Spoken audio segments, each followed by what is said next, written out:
মাঝরাত ঢাকার রাজপথগুলো অদ্ভুত এক নিস্তব্ধতায় ডুবে আছে। ল্যাম্পপোস্টের হলুদ আলোয় মাঝে মাঝে দু একটি পুলিশের টহল গাড়ি সাইরেন বাজিয়ে ছুটে যায়, কিন্তু সেই শব্দ যেন কোনো গভীর ষড়যন্ত্রের ফিসফিসানিতে ঢাকতে পারে না। এই শহরের কোনো এক অভিজাত এলাকায় শীতাতপ নিয়ন্ত্রিত কাচের দেয়ালের ওপাশে বসে কিছু মানুষ ছক করছে।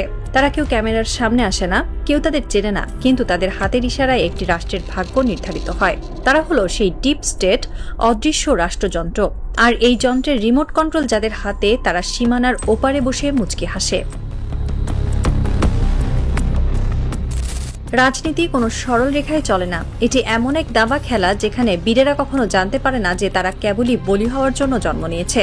বাংলাদেশের রাজনীতির ক্ষেত্রে এই দাবার বোর্ডটি নিয়ন্ত্রিত হয়ে আসছে বহু দশক ধরে, বিশেষ করে সেই 1971 সালের পর থেকে। তবে এর চূড়ান্ত রূপরেখা বাস্তবায়িত হতে শুরু করে এরশাদ আমল থেকে। একটি মাস্টার প্ল্যান যাতে দেশটিতে এমন এক ধরনের লিমিটেড ডেমোক্রেসি বা নিয়ন্ত্রিত গণতন্ত্র বজায় থাকে, যার ভেতর দিয়ে খুব সন্তর্পণে বিদেশি প্রভাব, বিশেষ করে ভারতের প্রভাব বিস্তার করা যায়। বলা হয়ে থাকে, তুমি যদি তোমার প্রতিবেশীকে খুশি রাখতে না পারো তবে তোমার ধ্বংস অনিবার্য। এই একটি মন্ত্র বাংলাদেশের রাজনীতিতে গেঁথে দেওয়া হয়েছে অত্যন্ত সুনিপুণভাবে। তুমি ভারত বিরোধী, তাহলে তোমার রাজনৈতিক ক্যারিয়ারের সমাপ্তি এখানে। আর এই প্রভাব বিস্তারের মাধ্যমগুলো শুধু রাজনৈতিক চাপেই সীমাবদ্ধ থাকেনি। দিনের পর দিন, বছরের পর বছর ধরে টাকা, নারী, গাড়ি বাড়ি কিংবা হানি ট্র্যাপের মতো ব্ল্যাকমেইলিং টুলস ব্যবহার করে দেশের শীর্ষস্থানীয় রাজনীতিকদের কিনে নেওয়া হয়েছে। তারা এমন একটি সংসদ চায়, এমন একটি সরকার চায় যারা হবে পুরোপুরি নির্ভরশীল, এমন এক পুতুল সরকার যাদের সুতো বাঁধা থাকবে দিল্লির সাউথ ব্লকে। আর এই সিস্টেমের বিরুদ্ধে যেই দাঁড়াতে চেয়েছে তাকেই সরিয়ে দেওয়া হয়েছে। হাদি ছিলেন সেই অল্প কয়েকজন মানুষের একজন যিনি এই অদৃশ্য সিস্টেমের চোখে চোখ রাখার দুঃসাহস দেখিয়েছিলেন। তিনি বিশ্বাস করতেন পরিবর্তন সম্ভব। তিনি এমন কিছু সত্য জনসম্মুখে এনেছিলেন যা সিস্টেমের ভিত্তিমূলে কাঁপন ধরিয়ে দিয়েছিল। কিন্তু হাদি জানতেন না যে সংসদে তিনি যাওয়ার স্বপ্ন দেখছিলেন সেখানে তার মতো মানুষের জন্য কোনো প্রবেশদ্বার রাখা হয়নি। বাংলাদেশের সংসদ সাধারণ মানুষের প্রতিনিধিত্ব করার জন্য তৈরি হয়নি, এটি তৈরি হয়েছে এক বিশেষ অভিজাত শ্রেণীর স্বার্থ রক্ষার জন্য। হাদি চ্যালেঞ্জ করেছিলেন সেই এস্টাবলিশমেন্টকে, আর এর পরিণতি মৃত্যু। কেন হাদিকে মরতে হলো? কারণ তিনি এমন এক ভাষায় কথা বলছিলেন যা ডিপ স্টেটের জন্য অস্বস্তিকর ছিল। তাকে থামানো জরুরি হয়ে পড়েছিল। নির্বাচন বা আইনি প্রক্রিয়া তাকে আটকানো কঠিন ছিল বলেই তাকে চিরতরে সরিয়ে দেওয়া হয়। হাদির মৃত্যু কোনো সাধারণ দুর্ঘটনা ছিল না, এটি ছিল সিস্টেমের পক্ষে একটি স্পষ্ট বার্তা। আমাদের ছকে যে আসবে না তার কোনো অস্তিত্ব থাকবে না। রক্তে রঞ্জিত হয়েছিল রাজপথ। জুলাই মাসের সেই উত্তাল দিনগুলোতে মানুষ স্বপ্ন দেখেছিল এক নতুন বাংলাদেশের। তারা ভেবেছিল এবার হয়তো সংসদে এমন মানুষেরা যাবে যারা সত্যি সাধারণ মানুষের কথা বলবে, যারা ঋণ খেলাপি নয়, যাদের দ্বৈত নাগরিকত্ব নেই, যাদের কোনো ক্রিমিনাল রেকর্ড নেই। ডক্টর ইউনূসের সরকার ক্ষমতায় আসার পর মানুষের প্রত্যাশা ছিল আকাশচুম্বী, কিন্তু ফলাফল কি হলো?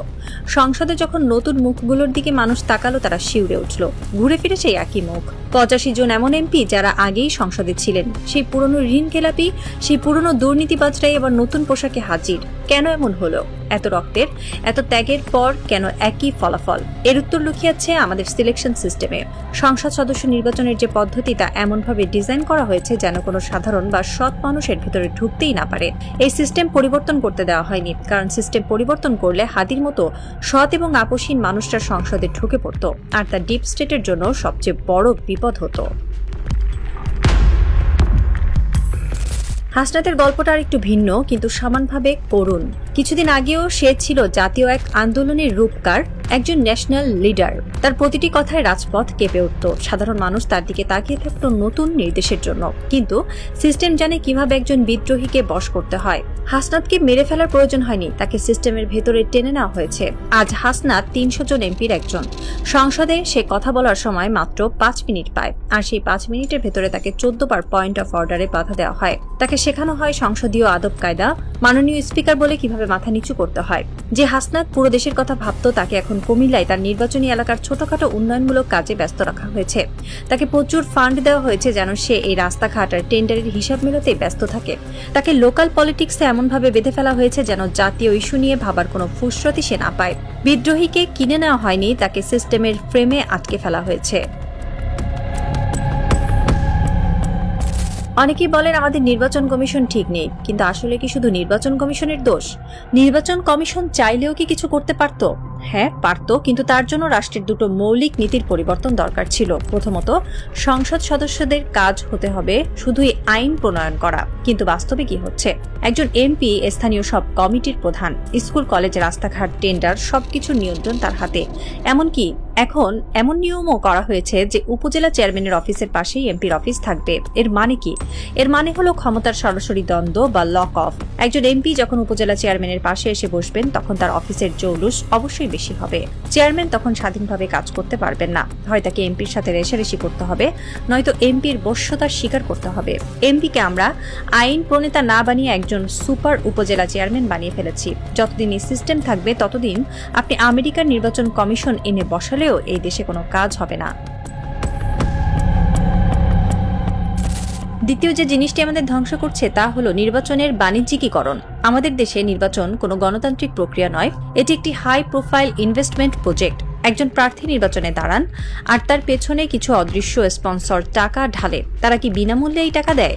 না, এর পেছনে থাকে একটি সুনির্দিষ্ট উদ্দেশ্য, একটি লাভজনক রিটার্নের আশা। যতদিন পর্যন্ত নির্বাচন একটি অলাভজনক প্রক্রিয়ায় পরিণত না হবে ততদিন এই দুর্নীতি চলতেই থাকবে।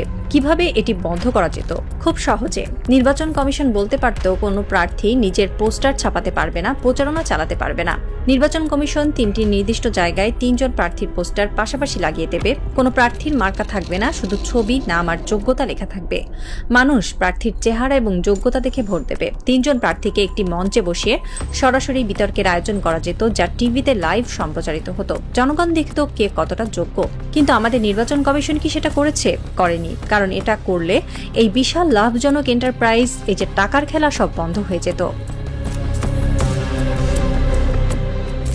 সবশেষে ফিরে আসি সেই অদৃশ্য শক্তির কাছে। এই যে সিস্টেম, এই যে বন্দোবস্ত, এগুলো কারা টিকিয়ে রাখছে?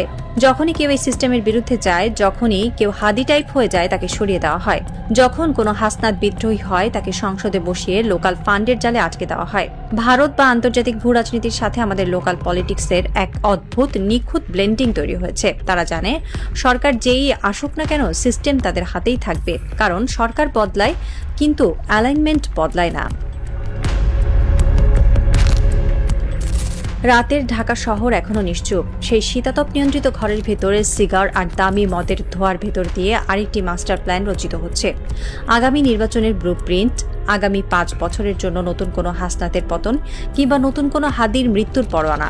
বাইরে সাধারণ মানুষ ঘুমিয়ে আছে। তারা সকালে উঠে পত্রিকার পাতা খুলবে, টিভির খবরে দেখবে নতুন কোনো মন্ত্রীর শপথ গ্রহণ। তারা ভাববে দেশ বদলে যাচ্ছে, নতুন সূর্য উঠছে। কিন্তু তারা জানে না এই সূর্যের আলো আসল নয়।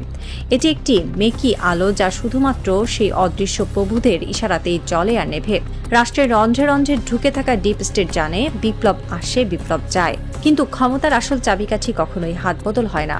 হয়তো কোনো এক বৃষ্টিস্নাত রাতে নতুন কোনো হাদি আবার জন্ম নেবে এই শহরে। হয়তো সে আবারও চ্যালেঞ্জ করবে এই সিস্টেমকে। কিন্তু তার পরিণতি কি হবে? আরও একটি লাশ? নাকি এবার সে সিস্টেমকে ভাঙতে পারবে? সেই উত্তরের অপেক্ষায় প্রহর গুনছে একটি রাষ্ট্র।